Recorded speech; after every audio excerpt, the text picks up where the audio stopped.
Hey up, it's funny how the human mind works. Wednesday's video, which funnily enough hasn't published yet as I'm making this video, I don't know how well that's going to go down, but it got me thinking about something. I remember a conversation or a debate that I had with some friends at school in about 1979, I think it was. Now obviously this was right in the middle of the Cold War. War was a constant threat at the time, and we were in a lesson, and the teacher hadn't turned up. Actually, it was a temporary teacher that we'd had for some weeks, and discipline by some members of our class wasn't very good when he took lessons. That I think he'd just had enough and had not turned up for work that day, so we were left to our own devices for half an hour or so. Now, I don't know how we got on to this conversation, but there were two factions in this debate. There was the car fanatics and the motorcycle fanatics. And the topic of the debate was, what would serve you better in a post-apocalyptic Britain, a motor car or a motorcycle? And of course, our arguments was that motorcycles were going to be the best. Now, this subject has sort of popped back into my head because, obviously, over the last week or so, we've had NATO, we've had leaders of various countries, and we've had MI6 here in the UK, all sort of proclaim that we're possibly on the verge of some sort of war or conflict with Russia. And the world is a very different place now. You know, we have electric vehicles, we have all vehicles stuffed with all sorts of electronics and connectivity, and warfare as well has changed very much. You know, cyber attacks are already going on, and the suspicions are that these may be coming from Russia or China or both. We are in fact already deemed to be in what they call a shadow war, where small and to all intents and purposes invisible attacks are going on in our infrastructure. We had the problems with Jaguar Land Rover a few months ago. Suzuki's encountered some attacks on their factories that have disrupted production of motorcycles. This sort of electronic guerrilla warfare has been going on for some time, and it's likely that it's going to ramp up. Now, whether that leads to an all-out military conflict between nations, we really don't know at the moment. Hopefully not, obviously. I don't honestly think that nuclear war is likely. You only unleash nuclear missiles when you've lost the battle, because, the moment you press the button, within minutes, the opposition is going to be sending missiles your way, and there's very little defence against those. So I think we're going to be stuck with cyber warfare and conventional warfare, potentially resulting from that. On which soil, I don't know, but I think it's very likely in Europe, maybe even spilling over to the UK. Although I think for the most part the United States are probably reasonably safe. Now, hopefully, it's never going to come to that, but, at the moment, the world is so uncertain. I think it makes sense to, look at building some resilience into your life, especially where transport's concerned. Now, for those of you that are under the age of 40 or maybe even 45, this all might sound a little bit silly, but for us that were, born during the Cold War era, it does make sense to at least bear these things in mind. Now, obviously, in World War II, from, both sides, disruption of infrastructure and travel was a major priority towards the enemy. If you can grind the country to a halt, disrupting the production of armaments, ammunition, and any sort of related military equipment, you're putting yourself in a better position. And one of the ways to do that, obviously, is to stop civilians moving around, because if they can't get to work, if they can't sort of trade and keep the economy going, it will have an enormous effect on your opponent's ability to fight.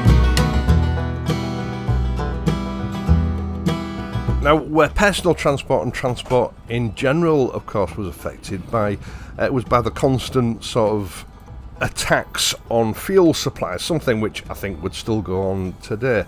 During World War II, petrol and other liquid fuels were rationed. Fuel was in short supply because it was constantly being destroyed by the enemy, and enormous amounts were needed for the war effort, so there was very little left over for civilian use. Now, not that many people had motor vehicles back then, and for normal civilians, you probably didn't qualify even for a fuel ration. You'd need to have a special occupation like a doctor or something like that to be able to get any petrol at all, although people, as always, found ways of obtaining it.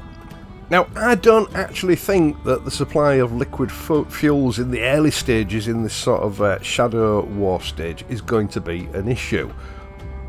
That's something that I think will come in the later or middle stages of any sort of conflict.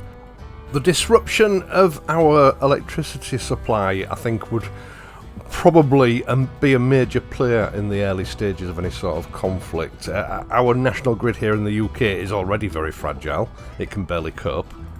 And the distribution of electricity around the country is largely controlled by computers, which are particularly susceptible to cyber attack. And that's before you take into account the possible disruption to electricity supply by cutting off gas supplies, that kind of thing. I mean, we had the Nord pipeline was destroyed in the early days of the conflict between Russia and Ukraine. Now, I don't think they ever got to the bottom of who was responsible for that, but Russia has been caught several times surveying underwater pipelines, etc. So I think that is going to be a major player. But even if we were able to put in place renewables like wind power and solar power to combat that, it would still be an enormous disrupting factor. And of course, a lot of this renewable technology comes from China, which presents us with a whole new set of problems. China is very closely allied with Russia, although they might not be quick to jump in an actual armed conflict. I'm sure they would be quite happy to work in the background, being as disruptive as they possibly can through connected devices. We don't know for certain, but I know in America they've found what they think are kill switches built into solar panels. There's a possibility that there's similar technology built into wind turbines, so the UK has potentially put a noose around its own neck by buying that technology in. Now, that would just make it easier to disrupt our electricity supply, even if it doesn't exist, even if that technology isn't built into these devices. They can still be hacked. So, under the current threat that apparently is hanging over us, electric vehicles don't make much sense from the start.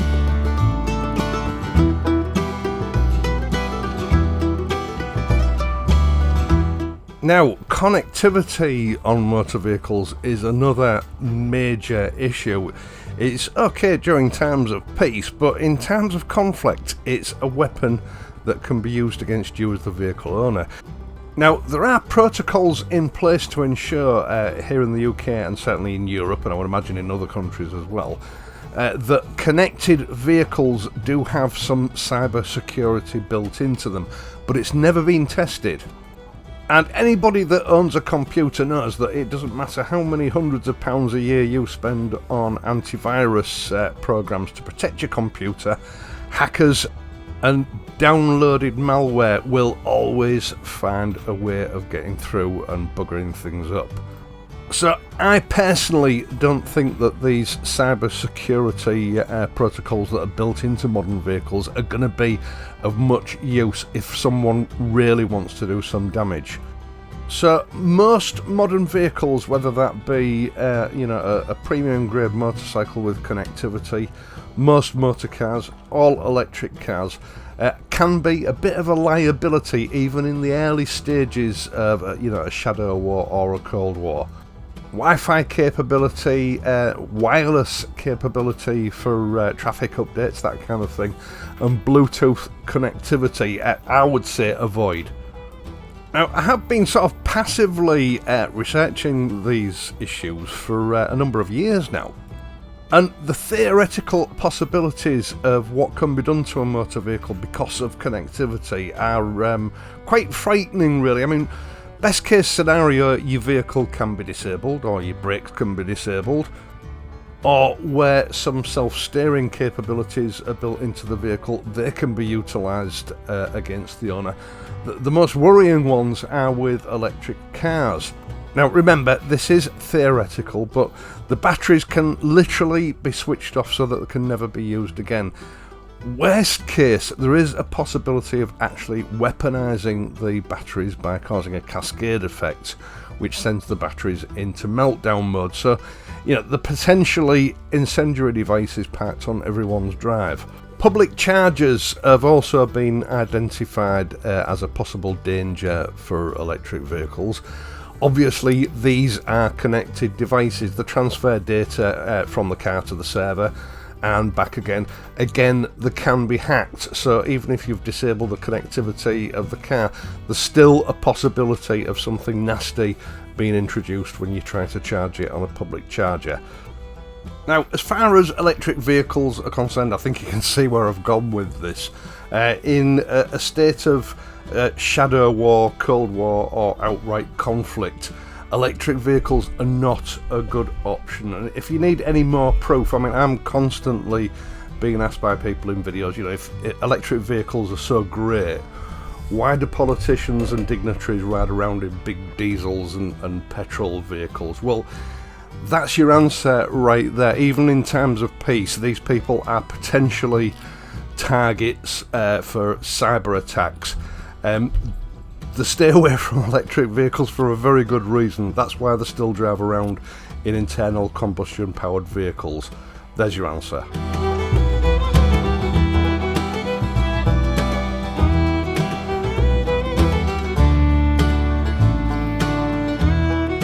Right, so in a potential state of conflict with Russia, I think we've established electric vehicles are not a wise buy at the moment. But that doesn't mean that internal combustion engine vehicles, whether it be motorcycles or cars, are immune to these cyber attacks. The most likely type of cyber attacks on these vehicles are obviously going to have to be sort of blanket cyber attacks that affect multiple or hundreds or thousands of vehicles at the same time. I think the opportunities for them being affected by a cyber attack are a lot less than with electric vehicles, for obvious reasons. And I think the most likely scenario is that the engines, particularly the fuel injection system, would be disabled. So it's not necessarily an attack that would be dangerous to the driver, it would just render the vehicle inoperable. And there is a higher likelihood that at some later date you could get the problem rectified. That's not as easy with electric vehicles. It's within the realms of sort of feasibility that you could get a fuel injection system either fixed or replaced, or the ECU, but it's a lot harder to replace an entire battery pack on an EV, especially if the car's gone up in flames. So the scenario where a conflict starts to escalate, I think you stand a better chance of staying mobile for longer with any petrol or diesel powered vehicle, even if it does have connectivity. But then of course, as that conflict continues, fuel is going to become a problem. So I think you can see where I'm going with this. A small single cylinder motorcycle is probably your best option. You get a lot more miles for whatever fuel you've got available to you. You can still buy small motorcycles that have no connectivity whatsoever, so they're far more resilient. And although ultimately fuel might not become available at all and they may have to be retired for the duration of the conflict, you stand a far better chance of staying personally mobile for longer. This is more important now than it was back in the 1940s. In the 1940s, for a start, most people didn't have cars, but society was set up in a different way. There were lots of small businesses that supplied the grocery needs of every individual within easy walking distance, 5 or 10 minutes walk from the homes, especially in cities, but even in towns and villages.